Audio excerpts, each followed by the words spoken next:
ব্যবস্থা করে করব। তখন ওই পরী বলে, আপনি কি করবেন? ওই ছেলেকেই আপনি আটকাইতে পারবেন না। তখন হুজুর যখন তাবিজ দেয়, পানি পড়া দেয়, সবকিছু দেওয়ার পর দীর্ঘ 7 দিন কিছু হয় না, 10 দিন কিছু হয় না, ছেলে স্বাভাবিক থাকে, সবার সাথে নর্মালি কথা বলে, খাওয়া দাওয়া করে, ঘুম পারে। 11 দিনের মাথায় সবার মানুষের সামনে বাড়ির পাশে রাস্তার সাইডে এমনভাবে বসে থেকে এমনভাবে অদৃশ্যভাবে কথা বলে, মনে হচ্ছে কার সাথে কথা বলতেছে। ছেলে পাগলের মতো হয়ে যাচ্ছে। ছেলে কথা বলতেছে, আমি এখানে থাকবো না, আমায় এখানে কেউ রাখতে পারবে না, আমি চলে যাব, আমি চলে যাব, আমি চলে যাব। তখন এলাকার মহল্লার মানুষগুলো বলে, প্রেম প্রেম কখনো সবকিছু দেখে হয় না। একটা পরী একটা ছেলের মাঝে প্রেম, ওই ছেলে থাকতে পারতেছে না, ছেলে পরীকে বিয়ে করতে চায়, পরী ছেলেকে বিয়ে করতে চায়, কিন্তু এরই মাঝে ওই ছেলেকে পরী অনেক ধরনের জিনিস ওই ছেলেকে খাওয়াইছে, এরই একটা প্রভাব পড়েছে। তখন এলাকার লোক বলে, কিছু কিছু মানুষ বলে, এটা মানসিক কোনো প্রবলেম, আপনি ডক্টরের কাছে নিয়ে যান, হসপিটালে নিয়ে যান, চিকিৎসা হবে। এরই মাঝে একটা মুরব্বী লোক বলে, এটা কখনো মানসিক প্রবলেম না, এটা হচ্ছে জিন ভূতের প্রবলেম, একে দরকার সবচেয়ে ভালো একটা হুজুরের। এই হুজুরের চিকিৎসা পাওয়ার পর এই ছেলেটা আস্তে আস্তে ভালো হবে, ডক্টর কিছু করতে পারবে না। যতদিন ডক্টরের কাছে চিকিৎসা নেবেন ততদিন আস্তে আস্তে ওই ছেলেটার জীবন শেষ হয়ে যাবে, তখন মনে হয় না ওকে আর বাঁচানো যাবে। তখন গ্রামের মানুষ, আগেকার মানুষ বোঝেন, জিন পরি সবাই বিশ্বাস করে, আর জিন আমরাও বিশ্বাস করি। কেন? জিন আর ইনসান মিলে মানুষ পবিত্র আল কোরআনে আছে। তখন ওখান থেকে একটা হুজুরের কাছে নিয়ে যাওয়া হয়, পাশের বাড়ি, পাশের গ্রামের 2-3 গ্রাম পরে একটা হুজুরের বাসা। ওই হুজুরের কাছে নিয়ে যাওয়ার পর ওই হুজুর দোয়া দরুদ পড়ে, হুজুর বলে রাতে চিকিৎসা করব, আর রাতে আপনার বাসায় আমি যাব, আপনারা চলে যান। তখন ঠিক এশার নামাজের পর হুজুর চলে আসে ওই ছেলের বাসায়। আসার পর দোয়া দরুদ পড়তে পড়তে এক সময় ওই ছেলের দেহে পরী হাজির হয়ে যায়। তখন পরীকে বলে, তুই কি চাচ্ছিস? তুই এই ছেলেকে ছেড়ে দে, ছেলের বয়স 15, তোর বয়স অনেক, তোরা এতজন মিলে যদি একটা ছেলেকে ডিস্টার্ব করিস তাহলে ছেলেটা মারা যাবে।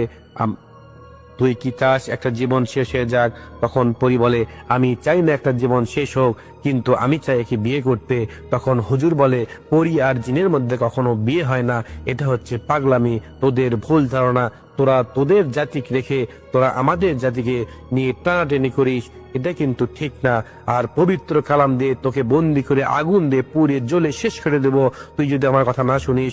তখন পরী বলে, আপনি আমার কিছু করতে পারবেন না, আমি এই ছেলেকে নিয়ে তারপরে যাব, এই ছেলেকে আমি খুব ভালোবাসি, পছন্দ করি, বিয়ে করব, সংসার করব। তখন হুজুর বলে, এটা এই আশা তোর কখনো পূরণ হবে না, তুই যদি আমার কথা ভালোই ভালোই না শুনিস তাহলে তোকে সময় দিলাম 10 মিনিট, দেখ তোর শরীরের মধ্যে আগুনের জ্বালা পড়া শুরু করে দেব, তোর শাস্তি শুরু করে দেব, তুই হয়তোবা বুঝতে পারছিস না তোর কি অবস্থা হবে। তখন পরী বলে, আপনি যদি করতে পারেন, আপনি যদি আমায় কষ্ট দিতে পারেন, তাহলে আমি কেন পারবো না, আমিও এই ছেলেকে কষ্ট দিব। তখন হুজুর বলে, তোর ক্ষমতা, তোর পাওয়ার তুই দেখা, আমার ক্ষমতা, আমার পাওয়ার আমি দেখাই। তোর ক্ষমতা তোরই মধ্যে, আমার ক্ষমতা পবিত্র আল কোরআনের মধ্যে, পবিত্র আল কোরআন দিয়ে আমি তোকে জ্বলে পুড়ে শেষ করে দিব। এই একটা জীবন রক্ষা করার জন্য সবকিছু আমরা করতে পারি। তখন ওই পরী বলে, অনেক হুজুর আছে, অনেক কবিরা আছে ভণ্ড, ওরা টাকা খাওয়ার জন্য অনেক কিছু করে, কিন্তু আপনার এখানে আসার পর বুঝতে পেরেছি আপনি আসলে খুব একটা ভালো হুজুর, কিন্তু আমরা এখান থেকে এই ছেলেকে ছেড়ে চলে যাব, কথা দিলাম আর জীবনে এখানে আসব না। তখন বলে, ঠিক আছে, তাহলে বল কি মানে চলে যাবি যাবি যে তার প্রমাণ কি, আর আবার আসবি না সেটার প্রমাণ কি?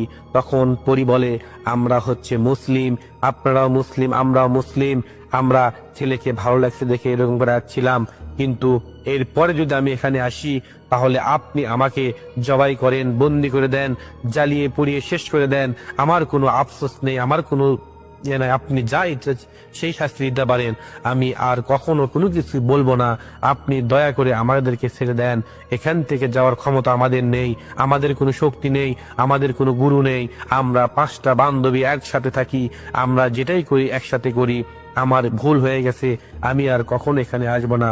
তখন হুজুর ওদেরকে ক্ষমা করে দেয় এবং ওদেরকে স্বীকারোক্ত নিয়ে ওদেরকে ছেড়ে দেয়। তারপর অল্প একটু পর ছেলেটার জ্ঞান ফেরার পর হুজুর বলে, আজকের পর থেকে আর কোনো কিছু হবে না ইনশাআল্লাহ।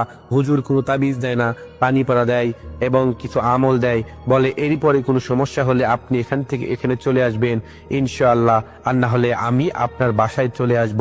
আসার পর চিকিৎসা করব, কোনো কিছু করতে হবে না, তখন সরাসরি ওদেরকে শেষ করে দিব। দীর্ঘ এতদিন পর, এত বছর পর ওই মুরব্বীর থেকে শোনা, তারপর থেকে ওই ছেলের জীবনে কখনো জিন ভূত পরীর কোনো প্রবলেম হয়নি, কোনো সমস্যা হয়নি, ঠিক ধুম চলেছে। কিন্তু এরই মাঝে বোঝা গেল, দেখুন, মানুষ ভালোবাসার জন্য সবকিছু করতে পারে, আবার ভালোবাসার জন্য মানুষ সবকিছু ছেড়েও দিতে পারে। এই জন্য আস্তে আস্তে সবকিছু ঠিক হয়ে যায়। ঠিক হয়ে যাওয়ার পরে আর কোনো সমস্যা, আর কোনো প্রবলেম হয় না ওই ছেলেটার জীবনে। আর এটাই হচ্ছে বাস্তব একটা ঘটনা। এই ঘটনাটি বলেছে ওই গ্রামের একটি মুরব্বী মানুষ, এখন তার বয়স হয়ে গেছে, তিনি তার মুখ থেকে শোনা এই ঘটনা। আশা করি ঘটনাটি আপনাদেরকে ভালো লাগছে, আর ভালো লাগলে অবশ্যই লাইক কমেন্ট করবেন এবং আমাদের পাশেই থাকবেন। ধন্যবাদ সবাইকে। আসসালামু আলাইকুম।